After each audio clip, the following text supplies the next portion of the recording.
thank you very much, Trish, for inviting me to speak at the American Center for Mongolian Studies. It's a great honor to be here and to share my work with you, and to everybody else who's come here today. I have to say I'm surprised in a pleasant way. There are so many people here who are interested in nomadic pastoralism in Mongolia, and I hope you enjoy my presentation over the next hour. So to briefly introduce myself again, my training is in social anthropology in the British tradition. I suppose the American equivalent is in cultural anthropology. So I'm interested in researching human systems of value, especially as they unfold around economic activity. That's my main theoretical interest. In terms of the substance of my research, the ethnographic interest, I'm largely interested in pastoralism in Mongolia, and I approach that from an economic perspective. I've published research on the place of money in religious rituals in Mongolia, and I'm currently preparing 2 other papers for publication, one which speaks to my main PhD research on pastoralism in Mongolia, which looks at debt relations in the Mongolian countryside, and the other one looks at infrastructural projects in Sainshan, a city in the Gobi Desert.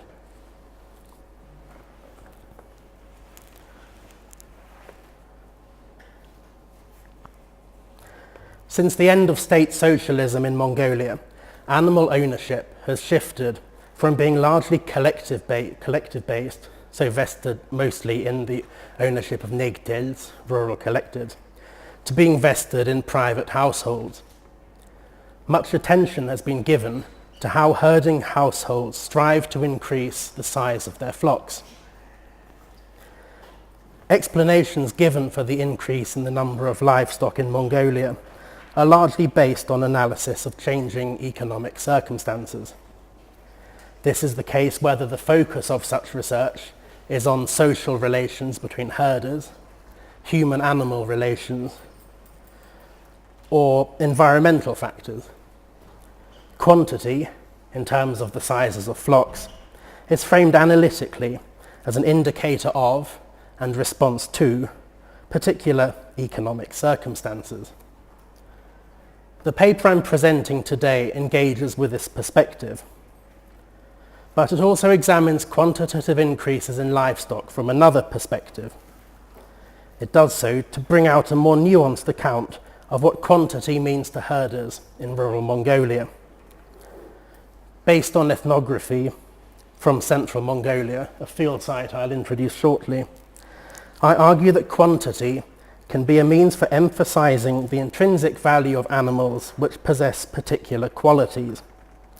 This approach, I suggest, yields insight into how Mongol livestock are valued and appreciated beyond attributions of their economic worth. I suggest that the value of herds exceeds their use value as subsistence livestock, things that can be eaten and produce various animal products such as wool, cashmere, and aireg for sale. I also show how a sense of value exceeds their exchange value as creatures that have a particular cash value, whether at market or when it comes to the collateralization of bank loans that are widely available in the Mongolian countryside. In this way, I draw attention to the diverse ways in which value, defined by the anthropologist David Graeber as how people, and I quote, assess the importance of what they do, is conceptualized in the Mongolian countryside through quantitative means. So the thrust of my paper is to look at quantity from a cultural perspective and to look at it from the perspective of people who own and herd livestock in the Mongolian countryside. So I'm going to begin by introducing my field site in central Mongolia, where I carried out research for this paper over the period of my doctoral fieldwork between 2013 and 2015. I then explore how and why the number of livestock in Mongolia have increased in total terms over the last 30 years. I do this by looking at economic reasons for herders to increase the sizes of their herds, both from their perspective and from the perspective of various analyses. I then go on to the second half of this paper, where I introduce a festival in 2015, a Durung Tumenadoni Bair, held to celebrate the fact a particular district in central Mongolia had reached the record number of 40,000 horses. In doing so, I show how quantity is related to emphasizing the value of horses, which we will see have particular qualities.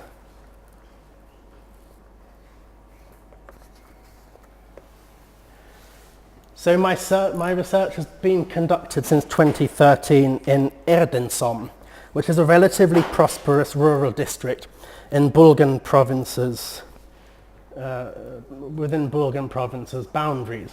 For those who can make out the map that I've given, Bulgan province is at the north center, bordering Russia. It's located in the Hangai ecological belt, which is a region of rolling hills and forests. My research district, is located between the watersheds of the majestic Orkhon and Setling rivers. Its landscape as a Hangai region mostly consists of pasture land, although there are patches of larch and birch trees which dot hills and valleys. And in this picture you can see an otter region, a region where people conduct herding when, for whatever reason, their usual pastures become unsuitable. At the heart of Irden district is a small sedentary district centre. It contains the local government buildings, some shops, 2 high street banks. According to the records of the local government, 82% of households in Erdensom in 2014 were those of mobile pastoralists. So 4 out of 5 herding families herd animals as their main occupation. These people move along seasonal routes around 4 times a year as they move between their different pasture lands. As for the types of animals herded here, there are 4 types of the archetypal 5 Tawanghoshomal that are herded: horses, cattle, sheep and goats. Camels, the 5th type, aren't really represented in Erden because the ecological conditions are unsuitable. In terms of migration patterns in the area, herders in Erden broadly follow the migration pattern defined by the Russian researcher Simokov as a Hangai type. So it means that people migrate in the winter to the foot of hills and sheltered areas in relatively small herding encampments, and in the summertime they move to plains in lower lying areas that tend to have fairly large concentrations of households.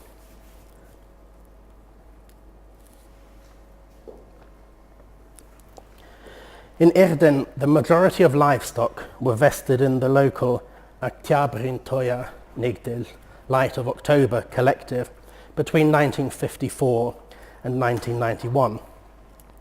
Whilst relatively underfunded compared with other countries' agricultural sectors, Mongolia's pastoral sector during this period was nevertheless organised as a complex, technocratically arranged economic system. Collective members in Erden, as in other regions of the country, tended livestock that were herded within single species flocks. So some are hunching or shepherds, others adorching, and it's still possible today to find older herders who refer to their own herding of lots of different types of animals in terms of their former occupations under socialism. In terms of the migration routes and the types of work people did, they followed regimes orchestrated by the local collective bosses. However, the structure of Irden's animal-based economy changed dramatically after the socialist government collapsed during the 1990 democratic revolution and a capitalist free market economy was introduced in its place. The Aktyabrin Toya collective ceased functioning during what local people referred to as the big privatization of 1991. Its former assets were divided up ultimately in 1993 in the small privatization, And this involved 5 successor companies being divided up, and also the leftover livestock being divided up between members of the collective.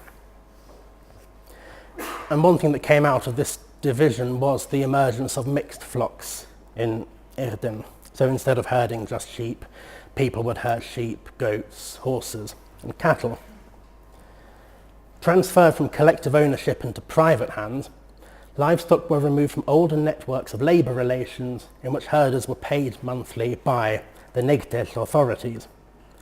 Livestock were recast as assets, allowing householders to, in the words of the Mongolian anthropologist Manduchai Boyendelke, to exist independently of the state in Mongolia's age of the market.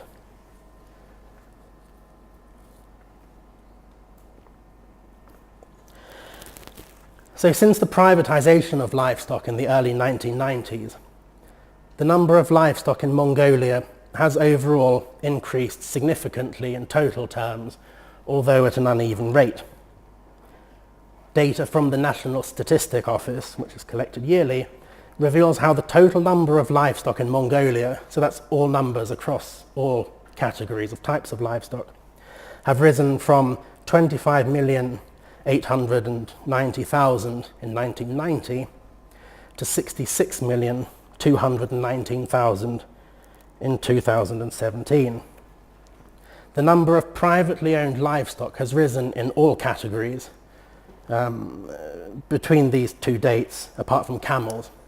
So the number of sheep, goats, horses and cattle has been going up over this 27-year period quite significantly. And this national picture is broadly echoed in conditions in Irdensom. Annual livestock data here have been collected since at least 1940. And if one visits the local museum in Irdensom, you're able to see, and I should have brought a picture really, you're able to see a chart that traces the increase in livestock from 1940 when the records began to 2000 when records stopped being recorded on this particular chart.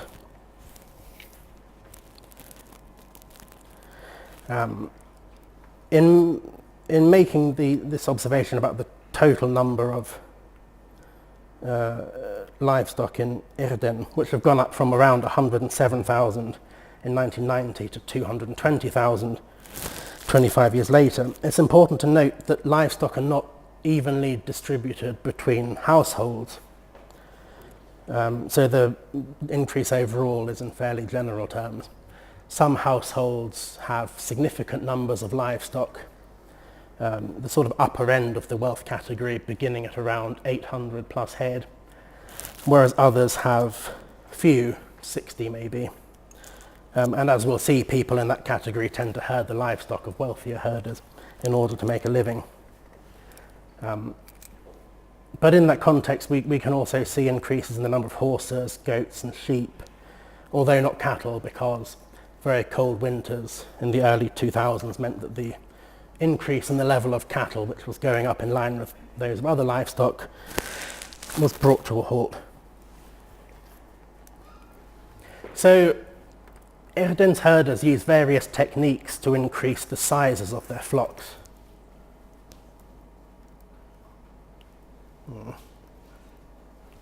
Here we go. So some techniques for increasing the sizes of households' livestock involves various forms of exchange between different nominally independent households. And these relations can take the form of the payment of salaries in livestock or debt relations. So to give a little more detail, some families in Irden issue cash loans to other households. The loan is paid in cash, often around Lunar New Year when people are in need of money, and they will be repaid sometime later in the form of lambs. And the reason why this is attractive for herders making these loans is that they can build up the size, not only the size of their flocks in total numbers by having extra livestock, but they can increase the breeding size of their herds by getting in young fertile animals. Other herders tend the livestock of wealthy herders or absentee herders And sometimes for doing the work of herding somebody else's livestock, people may be paid in cash according to monthly contracts, or they may be paid in various forms of goods such as petrol or clothing, or they may be paid in animals. And some people choose to have payment in animals, again to increase the size of their herds in a way that sort of boosts numbers and fertility. People who do this may just want to get extra animals. And then across the district there are maybe 5 or 6 herders who herd the breeding rams and billy goats of large numbers of households across the district. And the point of this system is that if you isolate rams and billy goats for much of the year, they can't breed indiscriminately and increase the size of herds at unsustainable rates. And people who do this kind of herding work tend to be paid for one lamb or one kid per animal they herd. So if you herd, for example, 30 rams for the district's households, you'll get paid in 30 lambs. So there means that herders used to increase the sizes of their herds based on exchange, but it's quite possible for herders to increase the size of their herds within households. And this is based on hard work, which herders will explain through the concept of hudlmur, or labour. Labour in the countryside in Mongolia is a concept that encompasses hard work, dedications to one's livestock, and skill at animal husbandry. It's a concept that ties together all the most important skills a herder has and amplifies them through consistently applied practice. For most herders, the aim is to increase the size of their flocks. And such increases in the size of herds across districts like Erden are particularly apparent to older herders who remember very different conditions in the decades before 1990 in terms of levels of vegetation, labour relations, access to water, and the like.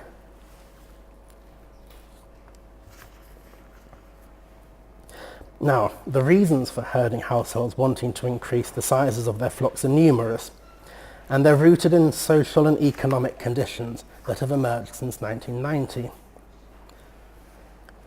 One reason concerns access to food. Like pastoralists in other regions of the world, Irden's herders rely on their flocks for access to meat and milk products. An increase in livestock observed during the early 1990s, as soon as the end of communism happened and livestock were transferred to private hands, was, as the anthropologist David Sneath notes, the outcome of a matter of food security. An increase in the size of privately owned herds during this time provided a means for their survival in the face of massive economic upheaval. The second issue concerns issues of pastoral risk. The demise of collectives meant that state assistance provided for herders during periods of dzod, so very snowy winters where large numbers of animals die, was much reduced. As Sneath notes in the same paper, post-socialist transfers of livestock occurred alongside a massive distribution of risk, which took the absorption of risk from the nigdils, which could provide support during cold winters through the provision of hay, and it distributed this risk down to the level of individual households. Herding life, which older herders note enjoyed a measure of security under socialism, has taken on conditions of precarity, a condition summed up by the anthropologist Anna Tsing as the condition of being vulnerable to things beyond one's control. Finally, by increasing the sizes of their herds, herders increase the number of animals that act as stores of value. The privatization of collective livestock in the early 1990s removed animals from a socialistically defined public sphere and into the level of the private household. The organizational and financial unraveling of collectives meant that state-funded salaries were replaced by income streams derived either from the sale of livestock or animal products, which are only available at particular times of year, or from various types of debt that's leveraged against livestock. So the instances of the type of loan I've just talked about, but also loans issued by high street banks. Bank loans are used by herders to access things as diverse as cars, university tuition fees, and household goods such as refrigerators.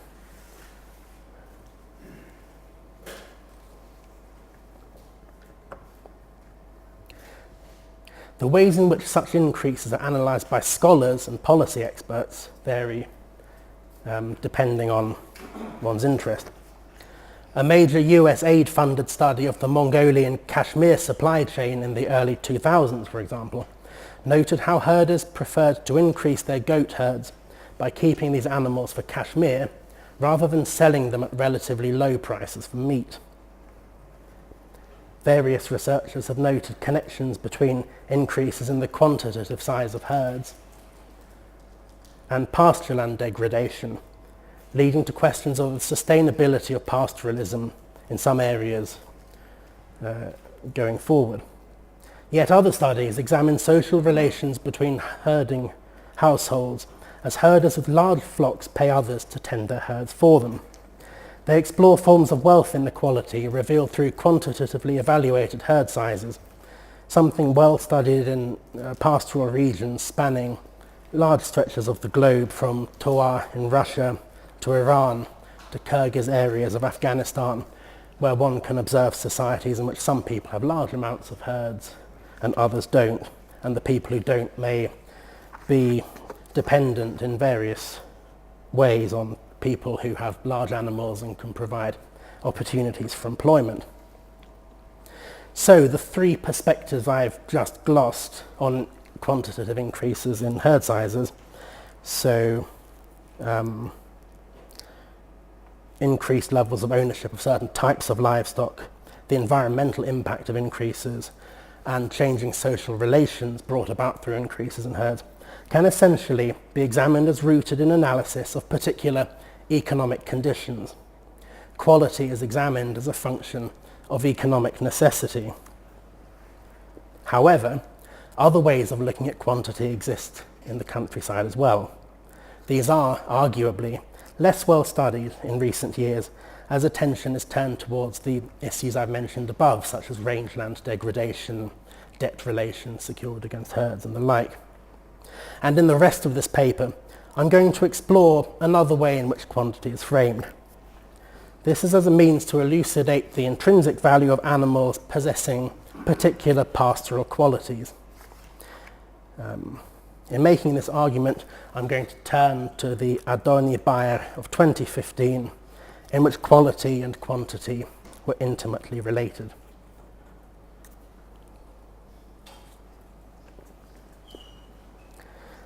So Hangai regions of Mongolia support larger than average numbers of livestock. 2014 and 2015 government surveys reveal that Bulgan province contained the third highest numbers of cattle and sheep of the country's 21 provinces. But despite its relative abundance in various types of livestock, Irdin is unique for having the largest number of horses of any district in the country. Horses have a prominent place across much of Mongolian and wider Altaic culture. One imagines that they've done so since the horse was first domesticated, was first ridden in Central Asia around 5,000 years ago.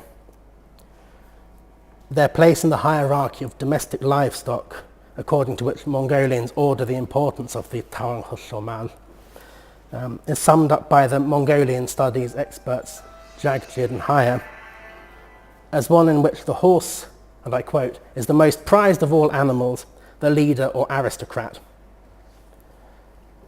But the place of horses in the imaginaries of Irdin's inhabitants is particularly important. As various local people explained, Irdin is suited to having large numbers of horses due to a range of factors, from the type of vegetation in the area to the watering of the pasture lands. Labour, the important category of pastoral activity credited by herders for allowing the sizes of herds to increase, is almost subordinated to the inherent ability of the district as a good place for horse raising. The area's aireg, fermented horse milk, is regarded locally as the best in Mongolia and has taken on the status, as a local encyclopedia mentioned, of a Mongolian brand. And this is a view that's shared both amongst Irden's inhabitants and also people in Ulaanbaatar who will pay fairly large amounts of money per litre of aireg. And it's a view I happen to share as well. It's very good. In terms of the association between horses and locality in Irden, some people project a link that goes back beyond contemporary conditions and into what Caroline Humphrey, the anthropologist, refers to as the deep past of Mongolian history. Some local people draw attention to, sorry, these are out of sync, the existence of a megalith, a stone which exists on the steppe outside Irden's district centre, which has been fenced in to keep it away from cattle that will rub into it and knock it over. It's referred to as an adorn surig, a horse, and it's a stone that shows horses, and one really can't see very well here, but at this part on the bottom of the stone you can see the image of a horse with its head, its neck, its legs, and they're arranged pointing from bottom to top. And this is really a fairly remarkable stone because, for those of you who know about archaeology in Mongolia, the main two types of artifact, thank you, I'll point it out again in case you can see it, it's here. The two main types of megalith one finds in the two main types of stone monument one finds in the Mongolian countryside are either deer stone, which probably exists from the same time that this one was built, maybe 5,000 years ago, to man stone, much later, Turk period funerary monuments in the shape of men. As for this one, it's meant to be so old, according to one local man who told me about it, that nobody knows who erected it. Its origins are projected into a deep past of ancestral history that exists prior to any personal or institutional memory. So amidst much excitement, the festival of 40,000 horses, the Durungtumenadorni Bayer, took place in Irden Som Centre between the 17th and 19th of July 2015. The reason for the celebration was, as one local resident explained, that when particular types of animal in a district, so categories of animal, reach a certain high level, there will be celebrations to commemorate this remarkable type of event. All types of livestock are respected, I was told, but as horses are particularly abundant in Irden, this was a particular celebration that could catch the interest of all local people. So emergent from my discussions around why a horse festival was held, plenty expressed in quantitative terms was seen as something inherently valuable and desirable. Everybody was very pleased that their district had the most horses of any in the country. Similar celebrations are meant to be held in other areas when the number of, for example, goats, sheep, cattle, camels or yaks reach significant levels. And these practices may be located against the background of a broad Mongol cultural imaginary that emphasizes plenty and bounty.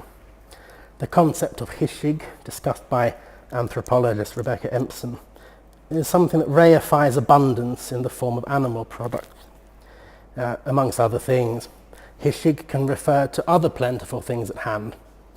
Mushrooms and nuts, for example, collected from forest in autumn, may be referred to as hangrein hishig.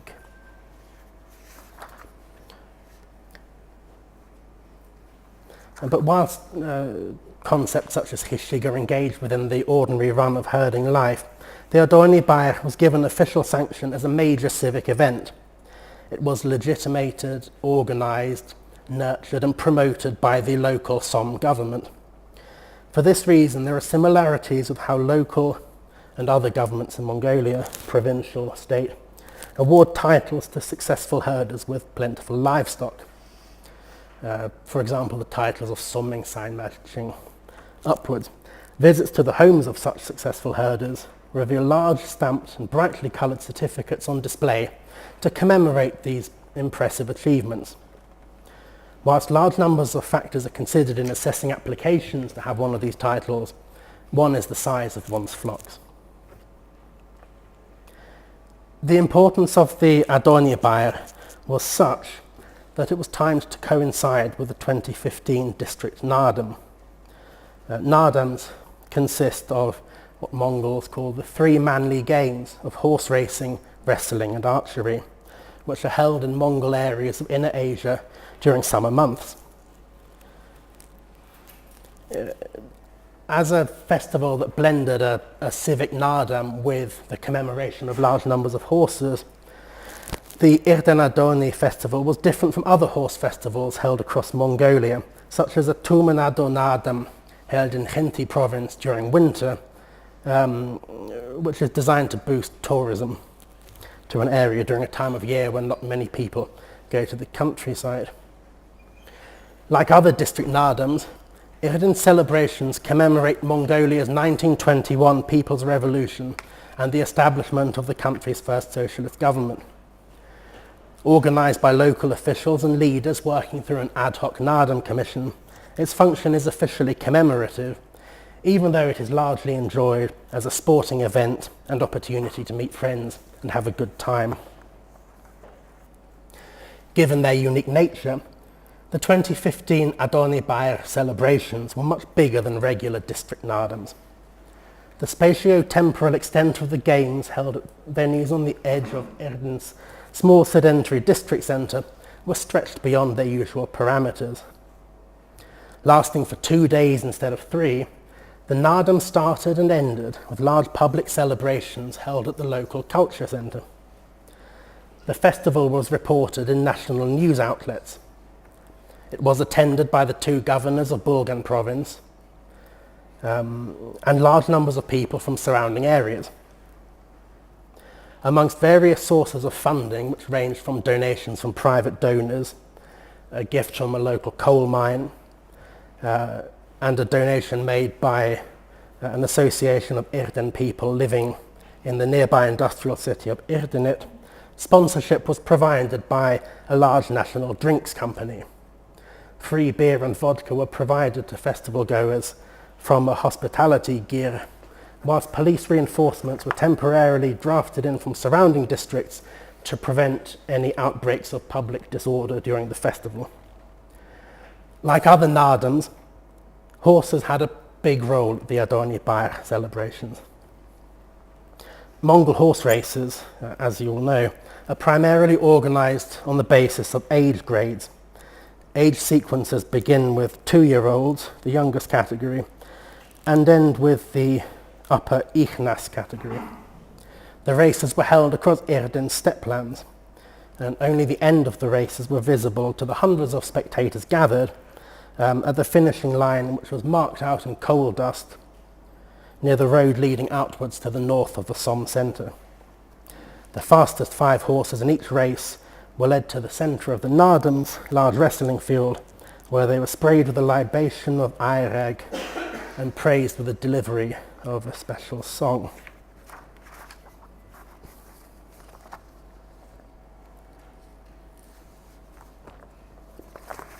So in one sense, the 2015 Horse Festival referenced Mongol forms of political authority in the same way as other Nardams.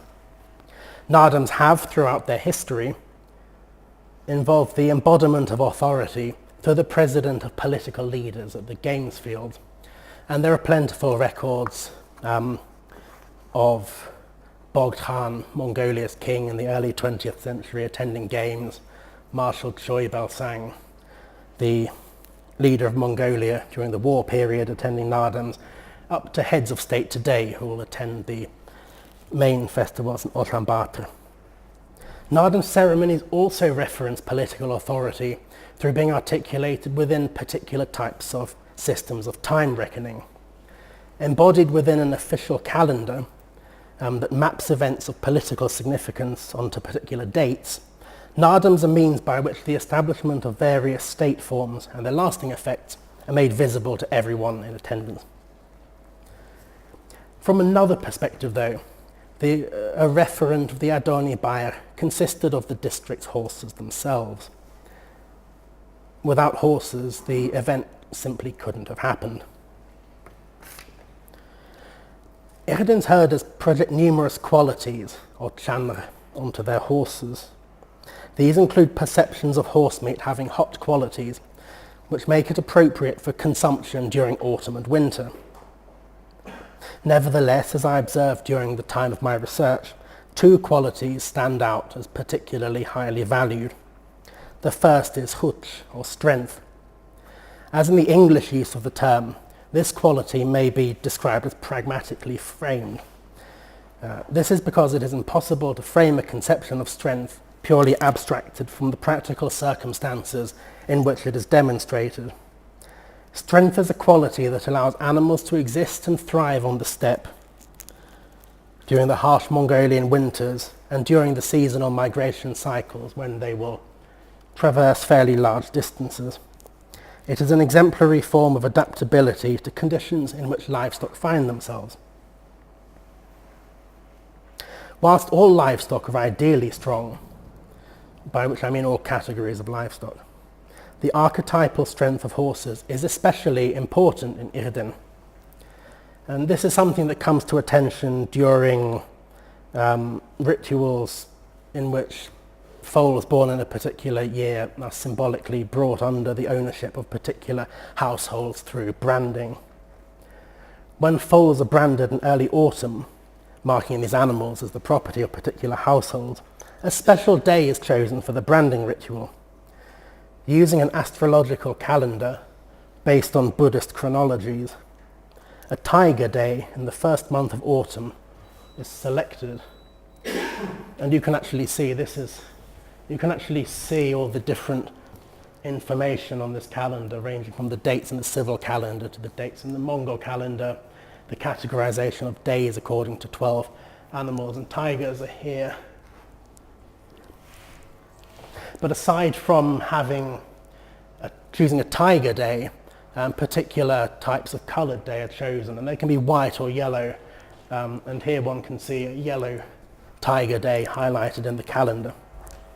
And the reason that herders brand their livestock on a tiger day in the first month of autumn is so that when the foals grow up, they will be strong like tigers. Tigers are associated by Mongols with physical strength and a protective capacity. Drawing on the anthropologist Michael Tausig's analysis of mimesis, the condition through which one thing is brought to copy or imitate another, one may say that tigers' association with horses draws together, and I quote, sameness and difference, or being like and being other, as far as animal qualities are concerned. No one expects horses to be like real tigers. The point of comparison is useful because the strength of tigers is discursively projected onto the ideal strength of horses. A second quality of horses, also expressed in relative terms, is hurd, or speed. Whilst some northern Mongol and Tuvan groups own and ride reindeer, horses are the only livestock ridden by humans in the Hangai. The horse, as I was told, is the main mount for Mongols to ride. The archetypal figure of the fast horse, Hordungmur, is valorized by many herders. And here one can see some fast horses that competed in a Nardam in Irdin district in 2015. Like strength, speed also exists in context.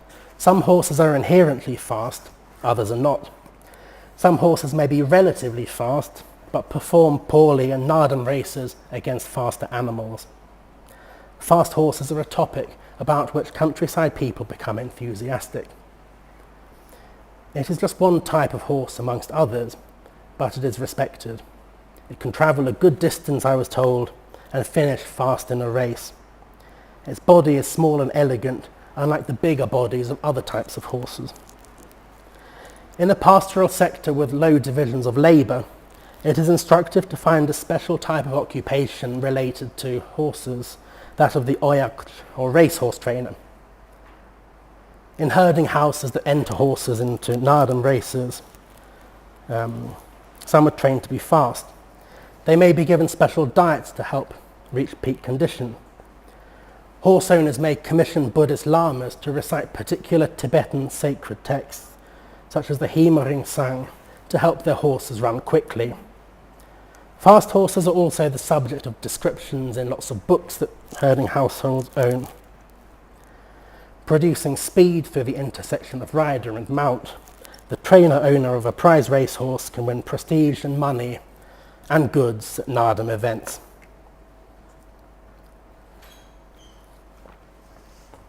So aside from celebrating horses as a particular type of animal, the horse festival focuses on their quantity as well. If the qualities of horses as a particular type of animal made them appropriate for honouring at the 2015 festival, the fact that the district's horses reached a particular quantitative level by late 2014 meant that the festival could take place when it did.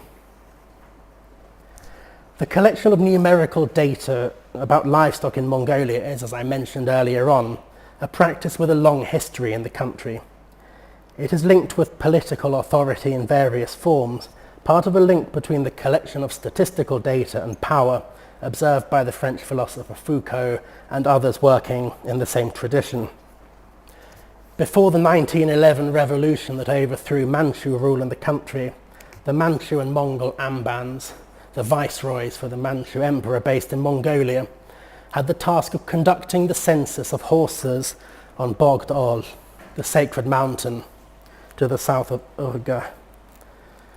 There's a very interesting account in a book called Uvgung Jambling Yahya, an oral history collected by the Mongol academician Damdin Surin and translated into English by the British Mongolist Charles Borden in the 1990s, in which the Manchu Amban was frustrated in his ability to conduct the census by a snowstorm and had the mountain punished for causing snow to fall on his event and the horses seized and driven to China where they'd be sold.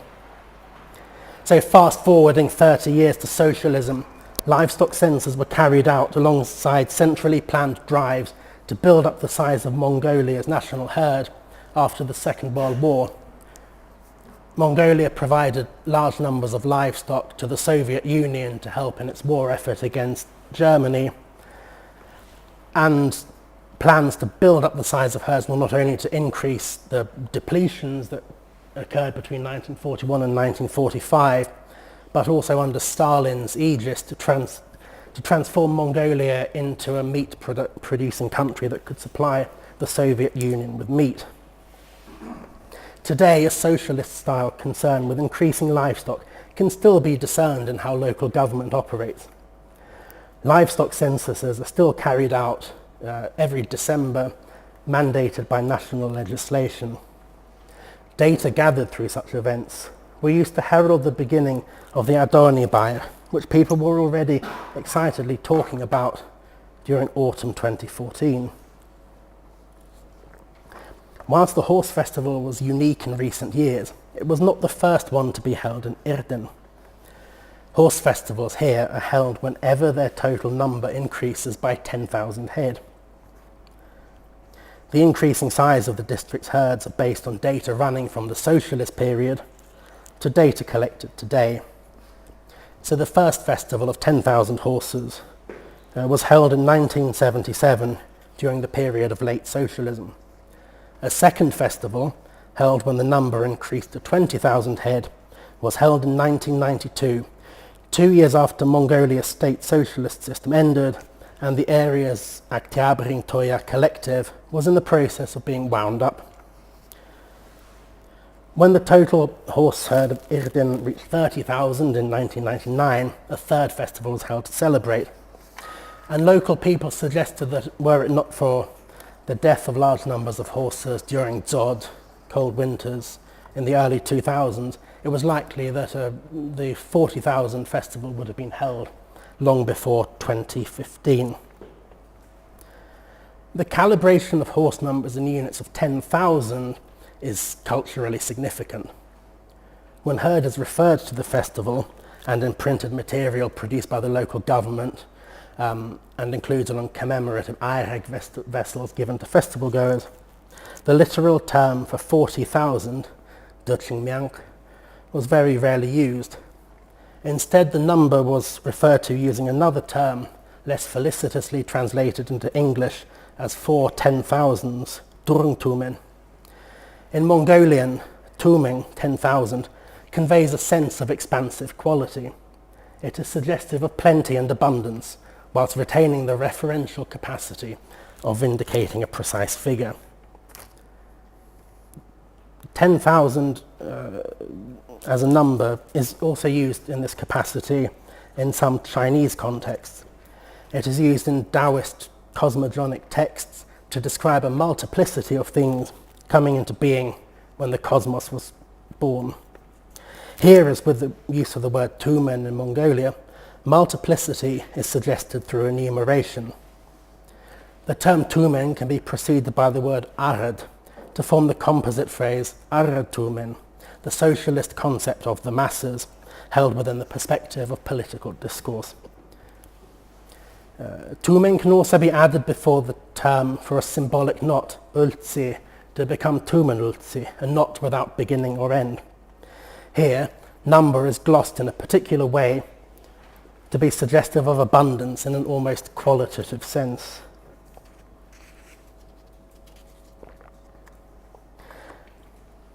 So the Adorni Bayer witnessed the intersection of quality and quantity in particular ways. How quality and quantity relate to each other is a topic of interest to scholars working in a number of social scientific fields and has deep roots in Western intellectual thought.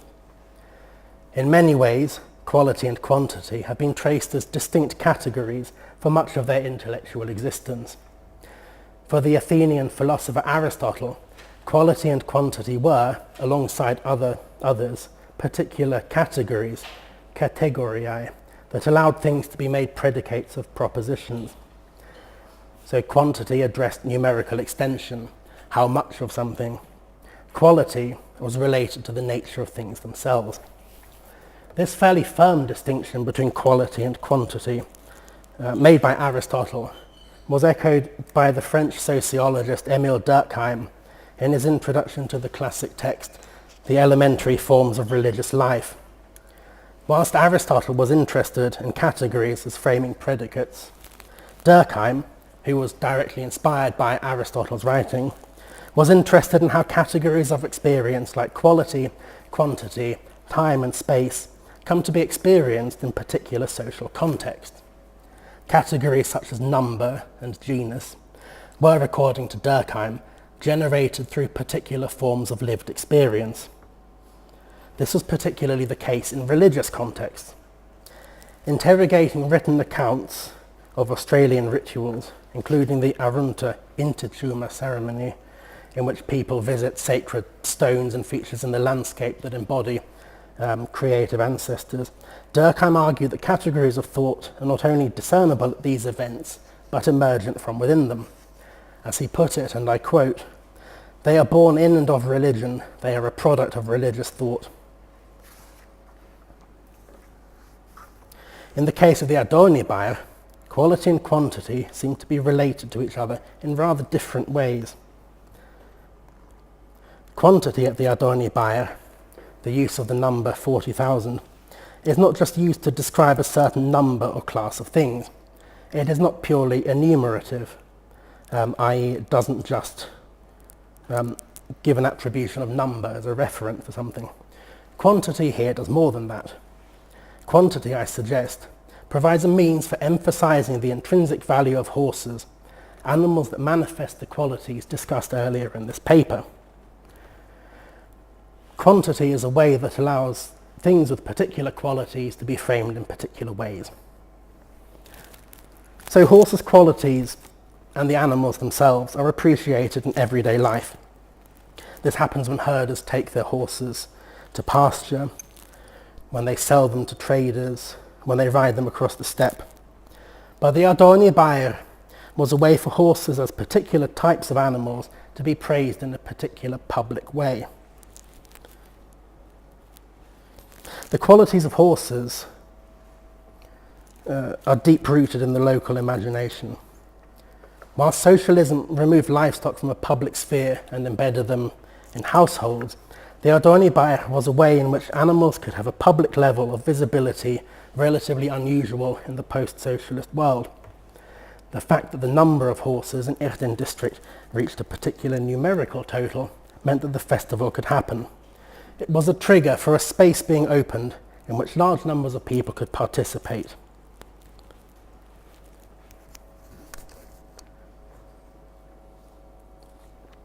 So in conclusion, this paper has explored two ways in which quantity features as important in herding life.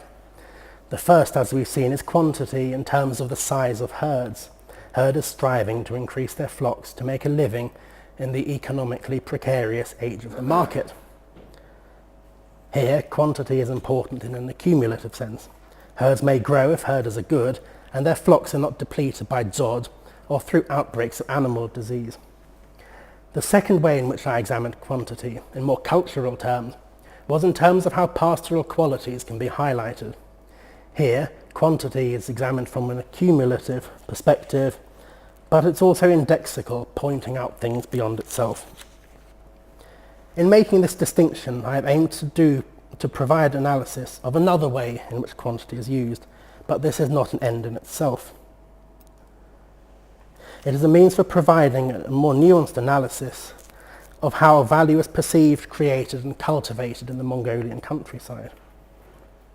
Writing of the anthropological concept of value, Graeber rejected two standard framings of this concept. The first was value as a means of fixing desire, which he saw as the approach taken by classical economics. The second sense was value as rooted in patterns of difference between things, which he saw as a model of value based on structural linguistics. Against these approaches, Graeber viewed value as a means by which people, as I mentioned in the introduction, assess the importance of what they do. He viewed value in terms not just of things, but of actions, and I feel this approach is fruitful for thinking of value in the Mongolian countryside. Herd animals are of value to the extent that they can be sold or underwrite loans. They are stores of value, and this value can be quantified in monetary terms. But they are also living things endowed with an inherent sense of value, which embody particular qualities or chandler. Attending to quantity in this sense, as at the Adoni Bayer, is a means by tracing the different ways in which value is generated in the current day age of the market. Thank you very much for listening.